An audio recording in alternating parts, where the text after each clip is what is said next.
어머니, 그 진단서 병원에 기록이 없습니다. 박민지 씨는 그날을 평생 잊지 못할 겁니다. 결혼 4년 차 남편 현우 씨와 함께 분가 준비를 하던 어느 봄날이었습니다. 전세 계약금까지 넣어둔 상태였죠. 새 집은 역세권이었습니다. 2호선역에서 도보 5분 거리. 민지 씨는 매일 밤 인테리어 사진을 보며 설렜습니다. 거실 벽지는 아이보리로, 주방은 화이트 톤으로 꾸밀 계획이었습니다. 그런데 시어머니 정순애 씨로부터 전화 한 통이 걸려왔습니다. 평소와 다른 목소리였습니다. 떨리고 있었습니다. 민지 씨는 순간 가슴이 철렁 내려앉았습니다. 불길한 예감이 스쳤습니다. 전화기 너머로 흐느끼는 소리가 들렸습니다. 민지 씨는 그 자리에서 주저앉았습니다. 시어머니는 환갑을 겨우 넘긴 나이였습니다. 건강검진도 해마다 빠짐없이 받으셨던 분이었죠. 작년까지만 해도 등산 동호회에 나가실 정도로 건강하셨습니다. 민지 씨는 떨리는 손으로 남편에게 전화를 걸었습니다. 현우 씨도 회사 회의 중이었지만 황급히 나왔습니다. 부부는 그날 저녁 아무것도 먹지 못했습니다. 식탁에 앉아 있었지만 숟가락을 들 수가 없었습니다. 다음 날 아침 일찍 시댁으로 달려갔습니다. 시어머니는 거실 소파에 앉아 계셨습니다. 평소보다 훨씬 수척해 보였습니다. 아니, 그렇게 보였습니다. 화장기 없는 얼굴, 처진 어깨, 힘없는 눈빛. 민지 씨는 그 모습을 보는 순간 눈물이 났습니다. 시아버지는 옆에서 고개를 떨궜습니다. 평소 무뚝뚝한 분이셨는데 그날은 눈가가 붉어 있었습니다.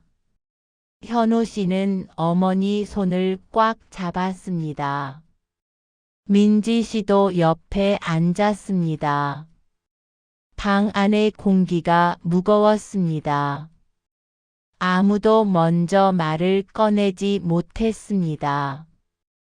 췌장암이라는 단어는 모두가 알고 있는 무서운 병이었습니다. 생존율이 가장 낮은 암 중 하나. 민지 씨는 인터넷에서 검색해 본 적이 있었습니다. 5년 생존율이 10%도 안 된다는 통계를 봤습니다. 현우 씨가 애써 밝은 목소리로 말했습니다. 큰 병원에서 다시 검사 받아 보자고, 요즘은 치료법도 많다고. 하지만 시어머니는 고개를 저었습니다. 이미 대학병원에 다녀왔다는 표정이었습니다. 그런데 그때 시어머니가 조심스럽게 말을 꺼냈습니다. 너희 이사 준비하고 있지 않냐고. 민지 씨는 순간 당황했습니다. 이런 상황에서 이사 얘기를 왜 꺼내시는 걸까요? 시어머니의 눈빛이 흔들렸습니다. 엄마가 이렇게 됐는데 너희만 나가서 살 수는 없지 않겠냐고. 마지막까지 가족이랑 같이 있고 싶다고. 그 말을 듣는 순간 민지 씨는 숨이 막혔습니다. 하지만 거절할 수 있는 상황이 아니었습니다. 말기 암 환자의 마지막 소원을 며느리가 어떻게 뿌리칠 수 있겠습니까? 민지 씨는 입술을 깨물었습니다. 현우 씨를 바라봤습니다. 남편도 고개를 끄덕이고 있었습니다. 민지 씨는 알겠다고 대답했습니다. 목소리가 잘 나오지 않았습니다. 그날부터 민지 씨의 삶이 완전히 바뀌었습니다. 다니던 회사에 사직서를 냈습니다. 8년 동안 다녔던 회사였습니다. 상사가 말렸습니다. 동료들도 아까워했습니다. 민지 씨는 다음 달 승진 대상자였거든요. 과장 진급이 확정된 상태였습니다. 월급도 오를 예정이었습니다. 인사팀장이 불렀습니다. 정말 그만두는 거냐고, 휴직은 어떠냐고. 하지만 민지 씨는 고개를 저었습니다. 시어머니가 말기 암이라고 6개월에서 1년이라고 했습니다. 휴직으로는 안 된다고 말했습니다. 동료들이 송별회를 열어줬습니다. 민지 씨는 그 자리에서 울었습니다.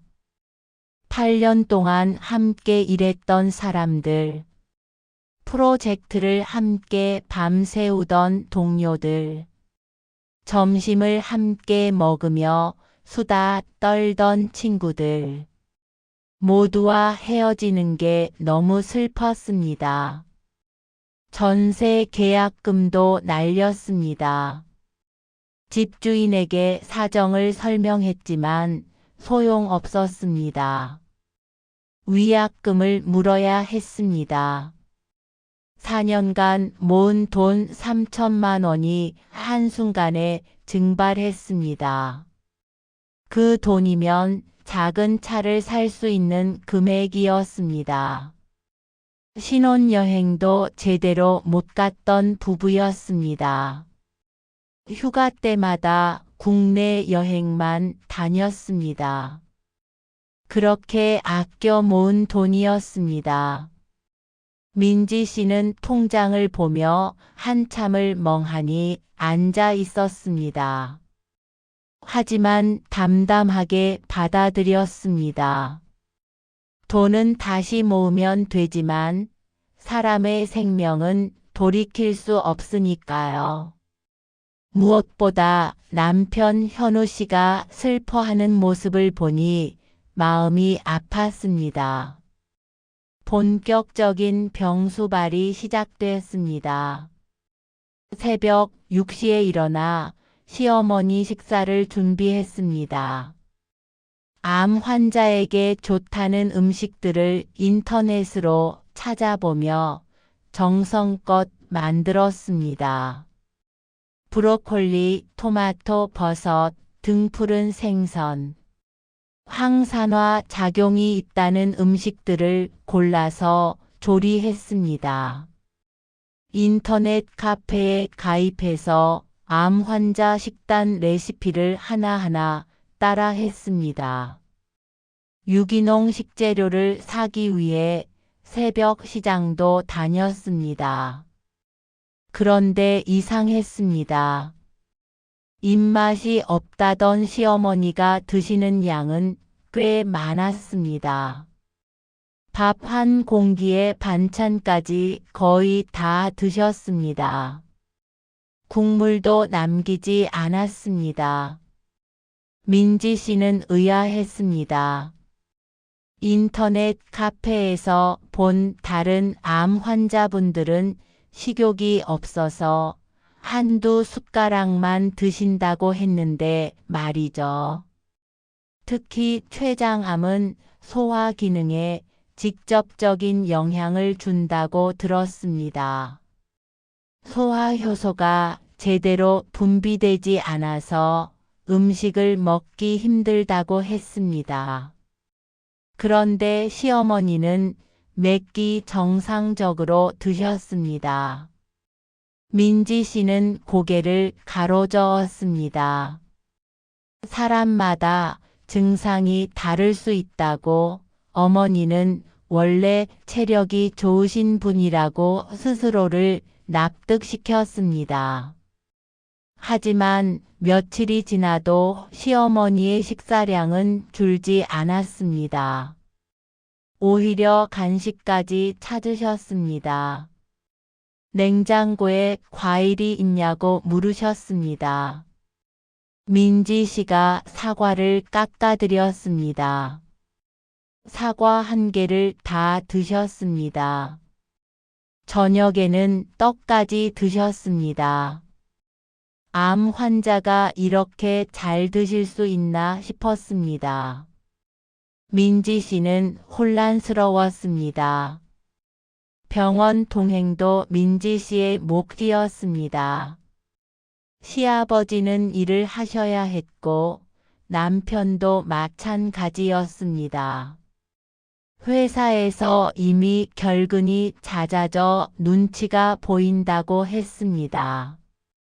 그런데 병원 가는 것도 이상했습니다. 시어머니는 매번 병원 가는 걸 미뤘습니다. 오늘은 컨디션이 안 좋다고 다음 주로 미뤘다고 말씀하셨습니다. 민지 씨가 함께 가겠다고 하면 약만 타 오면 된다고 하셨습니다. 혼자 가서 받아올 수 있냐고 물으셨습니다. 처음에는 당연하다고 생각했습니다. 아픈 분을 굳이 병원까지 모시고 갈 필요 없다고요. 약국까지의 거리도 가까웠습니다. 하지만 이런 일이 일주일에 2~3번씩 반복됐습니다. 민지 씨는 의아했습니다. 말기 암 환자라면 정기적인 검진이 필수인데 왜 이렇게 병원을 피하실까요? 의사 선생님과 상담도 해야 하고 검사 결과도 확인해야 하는 거 아닌가요? 항암 치료 일정도 잡아야 하는 거 아닌가요? 그런데 그때 민지 씨는 더 이상한 걸 발견했습니다. 시어머니 방을 청소하다가 서랍장 안쪽에서 약봉지를 발견한 겁니다. 평소 시어머니가 절대 열지 말라고 개인 물건이 있다고 신신당부하시던 서랍이었습니다. 그런데 그날은 서랍이 살짝 열려 있었습니다. 민지 씨는 조심스럽게 봉지를 열어봤습니다. 심장이 두근거렸습니다. 혹시 모를 중요한 약이 있을까 싶어서였습니다. 그런데 그 약들이 암 치료제가 아니었습니다. 소화제, 관절약, 영양제, 혈압약도 있었습니다. 비타민도 있었습니다. 민지 씨는 봉지를 들고 멍하니 서 있었습니다. 항암제는 어디에도 없었습니다. 췌장암 치료제도, 진통제도, 항구토제도 없었습니다. 민지 씨는 다른 서랍도 열어봤습니다. 옷장도 뒤져봤습니다. 화장대 서랍도 확인했습니다. 하지만 항암제는 어디에도 없었습니다. 가슴이 두근거렸습니다. 이상한 느낌이 들었습니다. 뭔가 잘못됐다는 직감이 왔습니다. 아니라고, 그럴 리 없다고 스스로를 다독였습니다. 항암제는 따로 보관하고 계실 수도 있다고요. 어쩌면 병원에서 직접 투여받는 약이라 집에는 없을 수도 있다고요. 냉장고에 보관해야 하는 약일 수도 있다고요. 하지만 의심의 씨앗은 이미 뿌려졌습니다. 민지 씨는 그날 밤 잠을 이룰 수가 없었습니다. 며칠 후 민지 씨는 용기를 내서 병원에 직접 전화를 걸었습니다. 손이 떨렸습니다. 심장이 미친 듯이 뛰었습니다. 환자 보호자라고 했습니다. 처방 내역을 확인하고 싶다고 했습니다. 상담원이 친절하게 환자 성함과 생년월일을 물었습니다. 민지 씨는 시어머니 정보를 말했습니다. 잠시 후 상담원의 목소리가 들려왔습니다. 최근 내원 기록이 3개월 전이 마지막이라고 했습니다. 민지 씨의 심장이 쿵 내려앉았습니다. 그것도 정형외과 진료였다고 했습니다. 민지 씨는 전화를 끊었습니다. 손이 부들부들 떨렸습니다. 다리에 힘이 풀렸습니다. 3개월 전 시어머니가 암 진단을 받았다는 게 2달 전인데 그것도 정형외과라니? 정형외과는 뼈나 관절을 보는 곳 아닌가요? 뭔가 잘못됐습니다. 완전히 잘못됐습니다. 민지 씨는 그날 밤 잠을 이룰 수 없었습니다. 옆에서 코 고는 남편을 바라봤습니다. 현우 씨는 어머니 걱정에 수척해진 얼굴로 잠들어 있었습니다. 요즘 회사에서도 실수가 잦다고 했습니다. 상사한테 혼났다고도 했습니다. 하지만 확실한 증거도 없이 말했다가는 오히려 불효자식 취급받을 게 뻔했습니다. 혹시라도 민지 씨가 잘못 알아들었을 수도 있고 병원 기록에 오류가 있을 수도 있습니다. 다른 병원에 다니셨을 수도 있습니다. 민지 씨는 직접 확인하기로 했습니다. 다음 날 시어머니가 친구 만나러 나가신 틈을 타서 방을 다시 뒤졌습니다. 심장이 미친 듯이 뛰었습니다. 이러면 안 된다는 걸 알면서도 멈출 수가 없었습니다. 진실을 알아야 했습니다. 서랍장, 옷장, 침대 및 화장대, 구석구석 살펴봤습니다. 손이 떨렸습니다. 땀이 났습니다. 그리고 마침내 옷장 맨 위 구석진 곳에서 서류 봉투 하나를 발견했습니다. 손을 뻗어 꺼냈습니다. 봉투 안에는 병원 서류들이 가지런히 들어 있었습니다. 민지 씨는 숨을 죽이고 하나씩 펼쳐봤습니다. 건강검진 결과지, 정상 소견, 위내시경 결과지, 이상 없음, 혈액 검사 결과지, 정상 범위, 복부 초음파 결과지, 특이사항 없음, 그리고 마지막 한 장, 진단서. 민지 씨의 눈이 그 문서에 고정됐습니다. 퇴행성 관절염, 암이 아니었습니다. 말기도 아니었습니다. 췌장암은 더더욱 아니었습니다. 그냥 나이 들면 누구나 겪는 관절염이었습니다.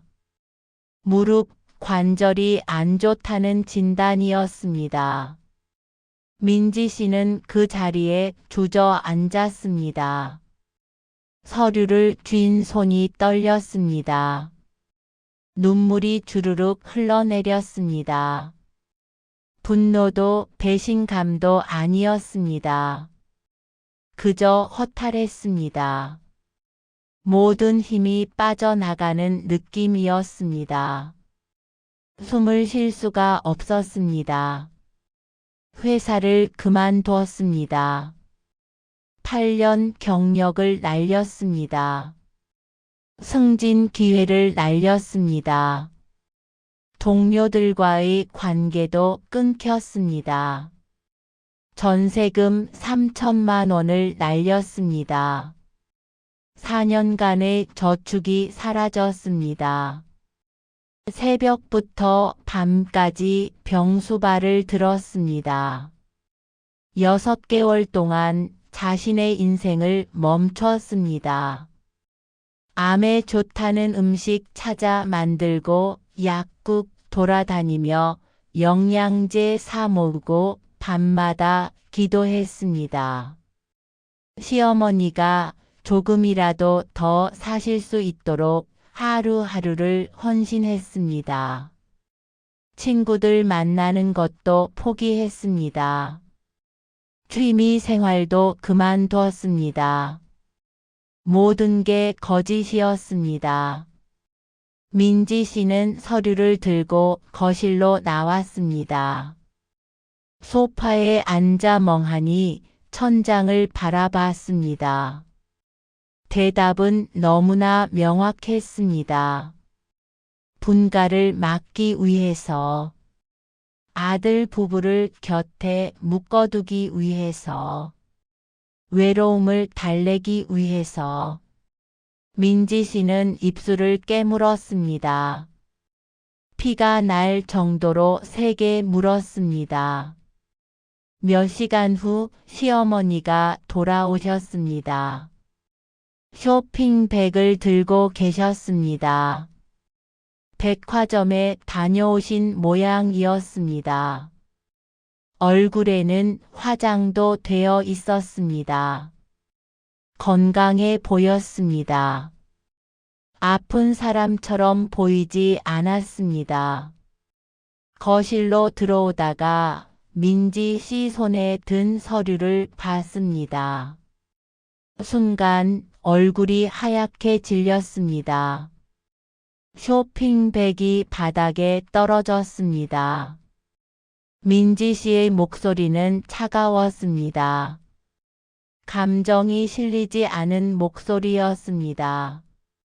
시어머니는 말문이 막혔습니다. 입술이 파르르 떨렸습니다. 민지 씨는 천천히 말했습니다. 왜 회사를 그만뒀는지, 전세금이 얼마인지, 4년 동안 모은 돈이라는 걸, 위약금까지 물었다는 걸, 3천만 원이 날아갔다는 걸. 시어머니가 미안하다고 말했습니다. 하지만 민지 씨는 비웃었습니다. 6개월이라고 했습니다. 6개월 동안 매일 밤 울었다고. 새벽 5시에 일어났다고. 친구들 만나는 것도 다 포기했다고. 제 인생이 멈췄다고. 시어머니가 변명했습니다. 어쩔 수 없었다고. 너희가 나가면 외롭다고.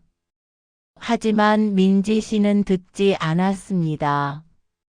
결혼하면 분가하는 게 당연하다고 말했습니다. 그걸 막으려고 암 환자 흉내를 냈냐고 물었습니다. 이게 사람이 할 짓이냐고 물었습니다.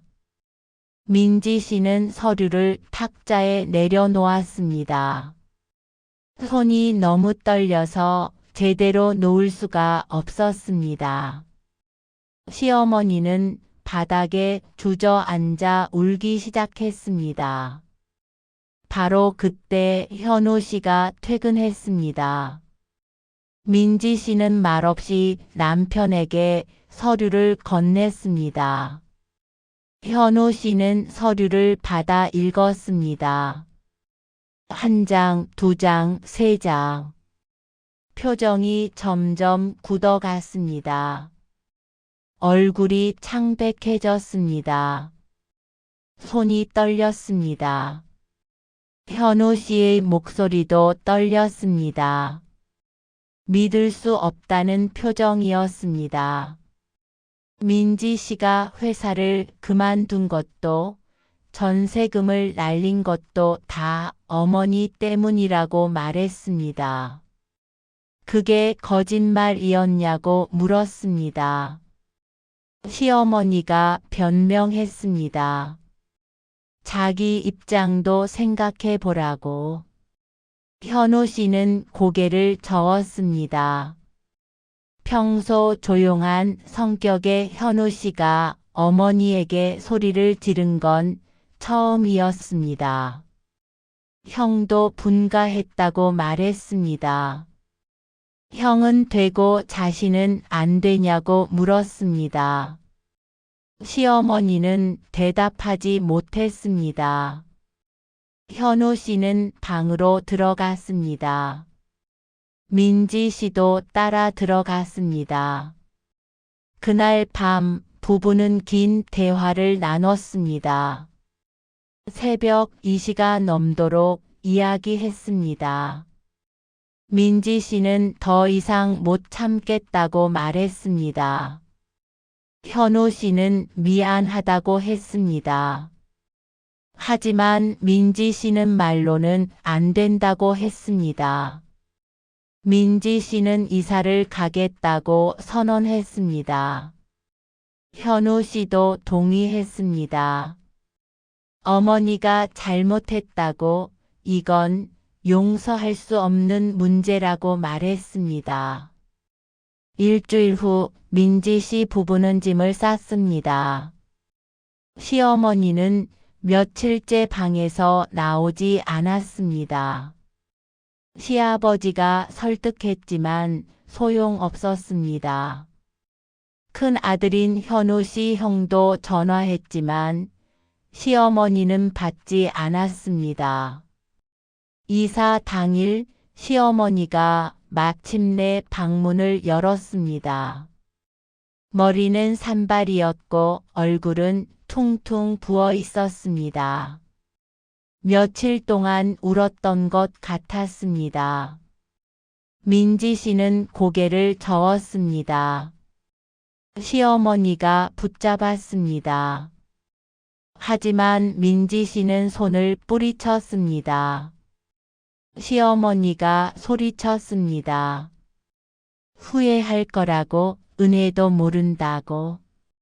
민지 씨는 멈춰 섰습니다. 천천히 돌아봤습니다. 은혜가 뭐냐고 물었습니다. 시집 올 때 혼수 타령하신 거냐고, 친정 부모님. 무시하신 거냐고, 명절 때마다 친정 못 가게 막으신 거냐고 물었습니다. 다 참았다고 말했습니다. 며느리니까 참았다고. 하지만 이건 아니라고 말했습니다. 민지 씨의 목소리가 떨렸습니다. 그동안 참았던 감정들이 터져 나왔습니다. 제 인생을 뭘로 보냐고, 심심풀이 장난감이냐고, 6개월 동안 얼마나 힘들었는지 아냐고 물었습니다. 민지 씨는 더 이상 말하지 않았습니다. 현우 씨와 함께 집을 나섰습니다. 시어머니의 울음소리가 뒤에서 들렸습니다. 하지만 민지 씨는 뒤돌아보지 않았습니다. 한 번도 돌아보지 않았습니다. 새 집은 작았습니다. 전보다 훨씬 좁았고 보증금 1,000만 원에 월세 50만 원짜리 작은 원룸이었습니다. 방 하나에 작은 부엌이 딸린 구조였습니다. 전에 살던 시댁 안방보다도 작았습니다. 하지만 민지 씨는 행복했습니다. 아침에 일어나서 시어머니 식사 준비 안 해도 됐습니다. 병원 예약 확인 안 해도 됐습니다. 눈치 보며 살 필요도 없었습니다. 작은 공간이었지만 온전히 둘만의 공간이었습니다. 자유가 있었습니다. 현우 씨도 마찬가지였습니다. 퇴근하고 집에 오면 편안해하는 게 보였습니다. 표정도 밝아졌습니다. 하지만 여기서 끝이 아니었습니다. 한 달 후 시어머니로부터 전화가 왔습니다. 하루에 10통씩 왔습니다.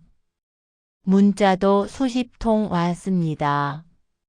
민지 씨는 전화를 끊었습니다. 또 거짓말이겠거니 했습니다. 또 연기하시는 거겠거니 했습니다. 현우 씨가 받았습니다. 하지만 역시 전화를 끊었습니다. 시아버지한테도 전화가 왔습니다. 시어머니가 요즘 우울증 약을 먹는다고 했습니다. 의사가 심각하다고 했다고. 부부가 나간 뒤로 매일 운다고 했습니다. 현우 씨는 민지 씨를 바라봤습니다. 민지 씨는 단호하게 말했습니다. 혼자 다녀오라고. 현우 씨는 혼자 시댁에 다녀왔습니다. 시어머니는 정말 수척해져 있었다고 했습니다. 집에 돌아와서 민지 씨에게 말했습니다. 우울증 약을 먹고 있다고. 하지만 민지 씨는 고개를 저었습니다. 또 속으려고 하냐고 거짓말쟁이라고 말했습니다. 한 번 속인 사람은 또 속인다고 말했습니다. 그로부터 석 달이 지났습니다. 민지 씨는 새 직장을 구했습니다. 작은 회사였지만 사람들이 좋았습니다. 급여는 전보다 적었지만 스트레스는 훨씬 덜했습니다. 출퇴근 시간도 자유로웠습니다. 현우 씨도 예전보다 밝아졌습니다. 주말마다 둘이서 데이트를 다녔습니다. 영화도 보고 맛집도 찾아다니고 한강도 걸었습니다. 결혼 전처럼 다시 연애하는 기분이었습니다. 시어머니로부터는 더 이상 연락이 오지 않았습니다. 어느 날 동서로부터 전화가 왔습니다. 어머님이 진짜 편찮으신 것 같다고 했습니다. 처음엔 자기도 안 믿었는데 이번 주에 시댁에 갔다가 봤다고 했습니다. 진짜 많이 수척하셨다고 했습니다. 병원 진료 기록도 봤다고 했습니다. 우울증이랑 불면증으로 치료받고 계신다고 했습니다. 동서는 민지 씨 편이라고 말했습니다. 어머님이 못되게 하신 거 안다고. 하지만 한 번만 보러 가라고 했습니다. 고민 끝에 민지 씨는 현우 씨와 함께 시댁에 갔습니다. 시어머니는 정말 많이 야위어 있었습니다. 얼굴도 헬쑥했고 눈빛도 흐릿했습니다. 머리숱도 눈에 띄게 줄어 있었습니다. 옷도 헐렁해 보였습니다. 민지 씨도 눈시울이 붉어졌습니다. 아무리 미워해도 이렇게 수척한 모습을 보니 마음이 아팠습니다. 민지 씨는 그날 시어머니를 용서하기로 했습니다. 완전히는 아니었습니다. 여전히 마음 한구석엔 응어리가 남아 있었습니다. 하지만 이대로 관계를 끊고 살 수는 없었습니다. 나중에 후회할 것 같았습니다. 일주일에 한 번씩 시댁에 들렀습니다. 음식을 해 가기도 했습니다. 시어머니는 조금씩 밝아졌습니다. 민지 씨는 미소 지었습니다. 하지만 예전처럼 헌신하지는 않았습니다. 분가한 집은 그대로 유지했습니다. 회사도 계속 다녔습니다. 명확한 선을 그었습니다. 시어머니도 더 이상 무리한 요구를 하지 않았습니다. 분가에 대해서도 더 이상 언급하지 않았습니다. 6개월이 지났습니다. 시어머니의 건강은 조금씩 나아졌습니다. 우울증 약도 줄었고 표정도 많이 밝아졌습니다. 친구들도 다시 만나기 시작했습니다. 등산 동호회에도 다시 나가셨습니다. 어느 날 민지 씨가 시댁에 갔을 때였습니다. 시어머니는 민지 씨 손을 잡았습니다. 정말 미안하다고 말했습니다. 너무 이기적이었다고. 자기 외로움 때문에 민지 씨 인생을 망쳤다고 말했습니다. 시어머니의 눈에서 눈물이 흘렀습니다.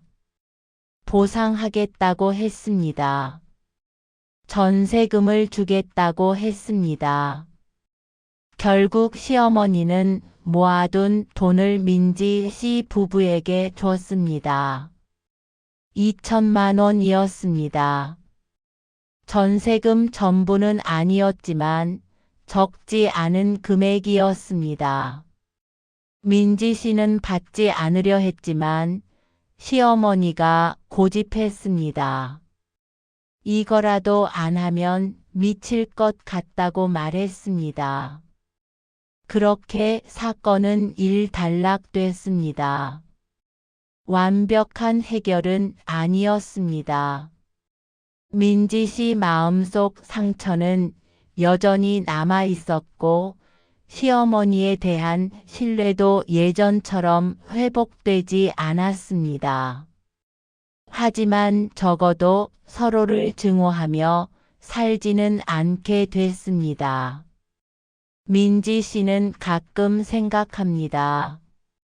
그때 집을 나오지 않았다면 어땠을까? 계속 참고 살았다면 지금쯤 어떻게 됐을까?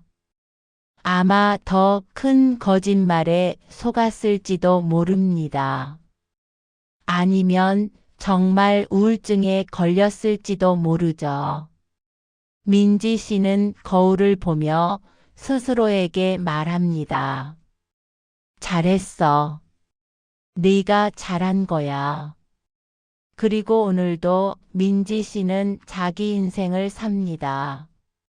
시어머니 눈치 보지 않고 남편과 단둘이 작지만 평화로운 집에서 자기 선택을 후회하지 않으며